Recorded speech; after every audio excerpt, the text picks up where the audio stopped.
මේ තියෙන්නේ මම මේ ලෝකේ වැඩියෙන්ම කණ්ඩ ආස පළතුර. අද මාතෘකාව අලිපේර ගැන. ඔයාලා අලිපේර කෑවට මේ දේවල් ගැන දැනගෙන හිටියේ නෑ නේද? අලිපේර කියන්නේ අපේ ඇඟට ගොඩක් හොඳ කෑමක්.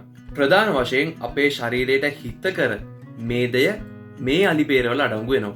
ඒ වගේම විටමින් සහ තවත් ගොඩක් පෝෂක පදාර්ථ මේ අලිපේරවල අඩංගු වෙනවා.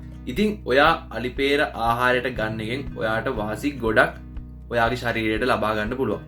ඉතින් ඒ වාසි වලින් පහක් ගැන මං අද ඔයාලට මේ වීඩියෝ එකේදී කියලා දෙන්න. අලිගැට පේරවල තියෙන අසම්තෘප්ත මේදය නිසා අපේ ශරීරයට අහිතකර LDL කොලෙස්ටරෝල් මට්ටම අඩු කරලා අපේ ශරීරයට හිතකර HDL කොලෙස්ටරෝල් මට්ටම නිවැරදිව පවත්වාගෙන යන්න මේ අලිපේර අපිට උදව් වෙනවා. ඒ වගේම තමයි රුධිරේ සීනි මට්ටම නිවැරදිව පවත්වාගෙන යන්නත් මේ අලිගැට පේර අපිට උදව් වෙනවා. තවත් වැදගත් දෙයක් තමයි ඔයාගේ පිළිකා අවදානම මේ අලිගැට පේර වලින් අඩු කරලා දෙනවා. අලිපේර කියන්නේ තන්තු බහුල කෑමක්. ඉතින් ඔයා අලිපේර කන කෙනෙක් නම් ඔයාට ඔයාගේ බර පාලනය කරලා ඔයාගේ BMI එක හරියට පවත්වාගෙන යන්නත් මේ අලිපේර උදව් වෙනවා. ඒ වගේම තමයි ඔයාගේ සම සහ ඇස් පෙනීම තරුණ කරනවා. සහ ඔයාට ඔයාගේ රුධිර පීඩනය අවම කරගන්නත් මේ අලිපේර කන එකෙන් ඔයාට කරගන්න පුළුවන්.